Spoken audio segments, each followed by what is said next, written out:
In this video, we address the overarching structure of Paul's letter to the Romans. We're going to look at the six major chunks of the letter, beginning with chapter 1, verses 1 through 17. We'll then turn to Romans 1, verse 18 through 425, so the second half of chapter 1 all the way through chapter 4. Then Romans 5 through 8, Romans 9 through 11, Romans 12 through 15, and ending out with Romans chapter 16. So these are our six major chunks of Romans. Romans begins in standard letter writing form, that Paul introduces his letter as most people would have written a letter in the ancient world. So the letter introduction comes in Romans really 1:1 through 15, a sort of extended introduction where Paul uses standard letter writing forms, as we have seen previously in this class. But what he does is he sticks more information about himself and about his audience within those standard letter writing conventions. So Paul introduces himself first in the letter, as a letter writer normally does. You first mention your own name when writing a letter. But as he introduces himself, he mentions both Jesus and the gospel and has a sort of long run-on sentence where he connects one thing after another, things about Jesus and about the gospel in verses 1 through 5. So we get this long run-on sentence of Paul introducing himself in a way that's connected to Jesus and Paul's gospel. Paul then turns at verse 6 to address those who are in Rome. And he counts those who are in Rome specifically amongst the Gentiles whom he has been ministering to. So in 1:6, we have this sort of key verse for those who would see Romans as primarily being written to a Gentile audience. Paul then moves after his introduction, after his statement of who he is and whom he is writing to this gospel statement in Romans chapter 1, verses 16 through 17. And different interpreters will make different things of this statement. For some, it is the absolute most important two verses in the letter. It's really where Paul is throwing out his thesis statement, and everything else in the letter goes back to what he says about the gospel in 1:16 through 17.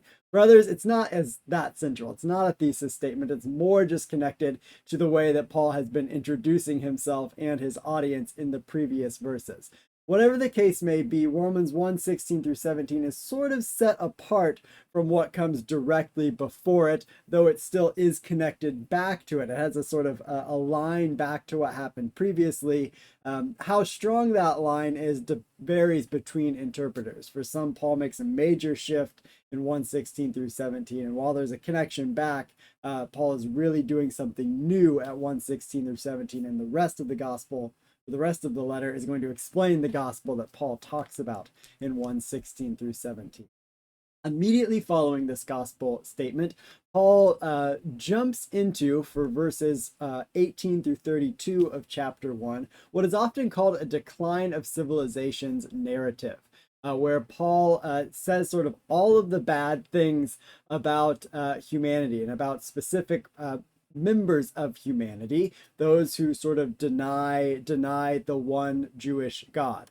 So whom Paul is talking about here is somewhat of a matter of debate, but it seems like he is sort of talking stereotypically about Gentiles, about those who do not worship the Jewish God, and as a result of their idolatry are also immoral.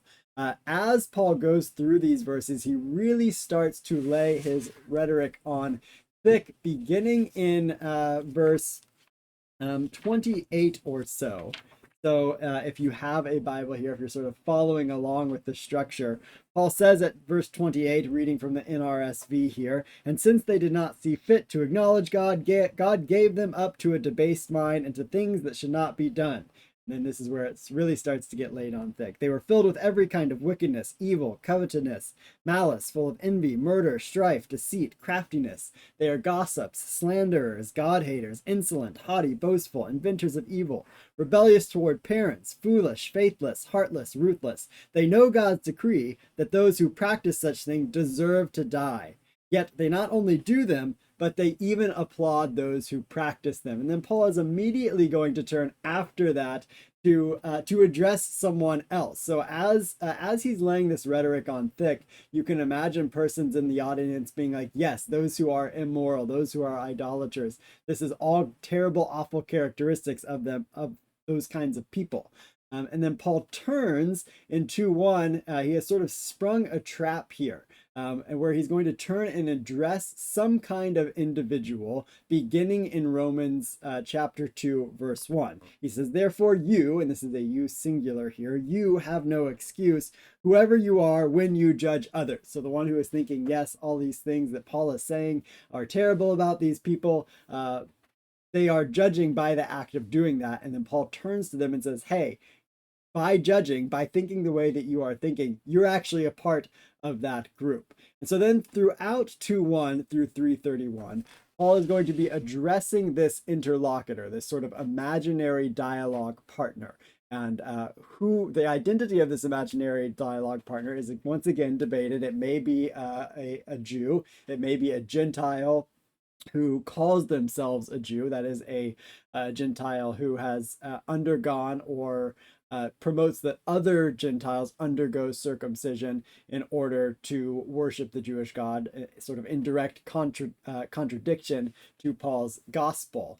But Paul is addressing this individual throughout, and what he's throughout these verses here from 2:1 to 3:31, and is really sort of making the claim that justification comes by faith to both those who are circumcised and those who are uncircumcised. Notice here, I don't say simply Jews and Gentiles, because Paul may be addressing an individual who is not ethnically Jewish, but is in fact circumcised because they are a God-fearer who has decided to undergo circumcision to be able to worship the Jewish God, or they claim that others should undergo that surgical procedure, other males should undergo that surgical procedure to be able to worship the Jewish God. Again, in contradiction to Paul's message. So Paul's going to say, no, that's not the way it is. Justification comes to both groups, to those who are circumcised and those who are not circumcised, by faith, by the faith of the individual, and also by the faith of Christ. And he's going to then give an example of this in the entirety of chapter 4. He's going to say, hey, look at Abraham. When Abraham was justified by faith, this happened before he was circumcised, before God had given the commandment of the Abrahamic covenant that circumcision was sort of the requirement of the covenant. That circumcision was going to be the thing that marked out Abraham and his descendants as God's people. So Paul gives sort of a prime example of what it looks like to be justified by faith apart from circumcision in the case of Abraham in Romans chapter 4. Paul then is going to move in Romans 5 through 8 to address sort of some of the results, or some sort of how justification happens, or how it did happen. So in Romans 5, Paul starts talking about how we were justified in our weak state. So just as Abraham was justified in one state, in an uncircumcised state, and became circumcised, Paul is saying that Gentiles, or maybe Jews, or maybe everyone, whoever is justified, whoever Paul is addressing here, are justified in a weak state, and that weak state came through one single individual, or two individuals in the case of Adam and Eve. In contrast, justification comes through Jesus Christ. So this is in chapter 5, Paul is really doing this contrast between the one man, Adam, and the one man, Jesus Christ, one bringing sin and death, one bringing justification and salvation. And so we sort of have these two realms that Paul has set up in Romans chapter 5. And then in 6, he turns to say, you know what, you've been transferred from that old realm to the new realm, from the realm of sin and death to the realm of justification and salvation. And so we ought to live accordingly. And then in Romans 7, Paul is going to sort of give an individual example of what it means, what it looks like to be transferred from the old realm to the new realm, but still to sort of be struggling with that old realm. And particularly in Romans chapter 7, verses 7 through 25, Paul speaks in the form of an I. this I, or ego in Greek, the first person personal pronoun, for those of you in the Greek exegesis class, is repeated over and over and over again. There are a number of first person singular forms, which is different from the rest of Romans. And there's quite a bit of debate about who this I is in Romans chapter 7, who the individual example of sort of living stuck between the realms are.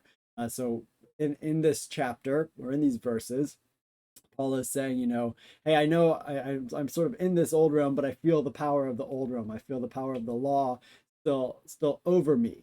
So it could be Paul is talking from his own personal experience, or it could be he is talking from the experience of either Adam or Eve, insofar as there are several references to Genesis chapter 3 in these verses, or it could be that Paul is talking about a Gentile believer who sort of has faith in Christ and sort of has been justified, but the old realm still has its pull on that Gentile believer. Whatever the case may be, it's an individual example of sort of what Paul has laid out in chapters 5 and 6.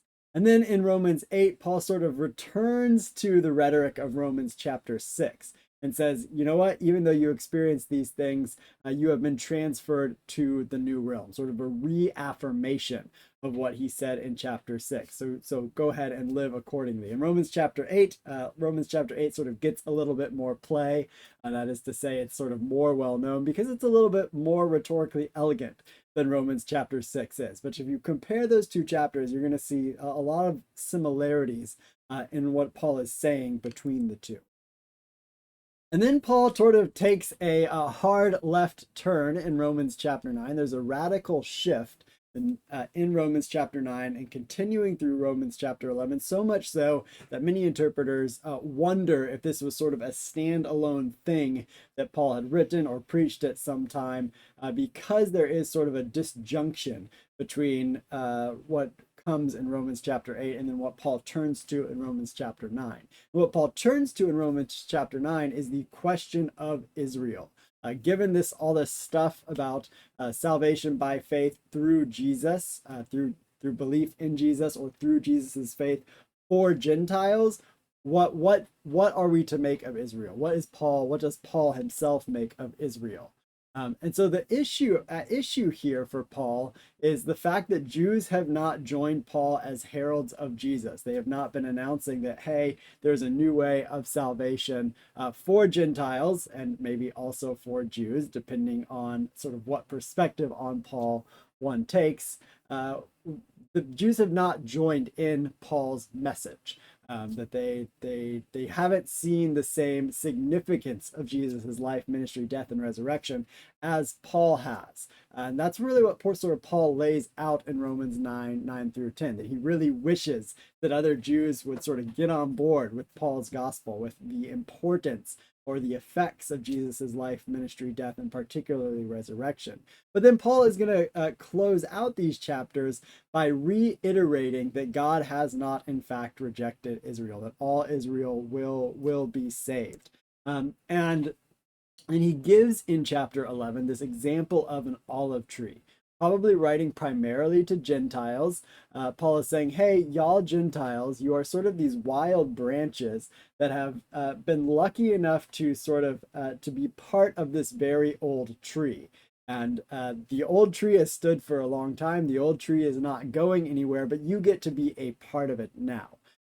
So the sort of upshot of all of this is that Gentiles who have been grafted into this very old tree ought not to boast over the tree itself. They ought not to think of them better than the tree itself. That God has not abandoned the whole tree in favor of single branches, but the whole tree still exists. There is still a place for the Jewish people, for Israel. And then Paul again sort of turns in Romans chapter 12, not as hard of a left as it is in Romans 9, but maybe like a 45-degree angle instead of a 90-degree angle. And what he does in Romans 12 through 15 is lays out sort of some principles and commandments, imperatives about how to live in community. So oftentimes it says there's this phrase that Paul moves from the indicative, which would be Romans chapters 1 through 11, to the imperative. The indicative is sort of the things that are, the things that are indicated. That's where the word indicative comes from. Because things are this way, it is imperative, or the command is that you live this way. So in these chapters, Paul is going to give some principles, some commandments for how to live in community. In chapter 12, it's really sort of how to act towards other individuals in community. And then in Romans chapter 13, it's about how to act towards authority figures in community, whether that be sort of Roman imperial authority figures, governmental authority figures, or perhaps Jewish authority figures, synagogue authority figures in the city of Rome. And then in 14 and 15, Paul addresses the issue of the strong and the weak. So these chapters really are about how individuals and how communities are to act with respect to those who hold different beliefs from them. Sort of Paul makes space for different kinds of beliefs and gives particular ways of thinking and living and acting given the diversity of beliefs in the congregations to whom he is writing. And then at the end of chapter 15, Paul sort of reiterates that he is on his way to Rome. So for some interpreters, this is going to be the sort of the key part of Romans with respect to what the purpose might be. So Paul says, hey, I've done all I can in these other regions. I'm going on to Spain, and I'm going to come and stop and see you. I've wanted to come see you for a long time. I haven't been able to, but now it's going to happen. This is how Paul closes out chapter 15 before we have sort of some maybe we might think of it as sort of leftover materials in Romans chapter 16, but leftovers does not mean it's of little importance. In Romans chapter 16, Paul gives a long list of greetings, and as we've already seen in this class, we can sort of deduce quite a bit from the Roman audience based on the greetings and the list of names here. So, if Paul ends in 15 saying, hey, I'm going to come see you, and then he lists all the people that he sort of says to greet, and these are the people we can think of him sort of excited to come and see. So we can glean a lot of information from the final greetings that Paul closes out with in Romans chapter 16.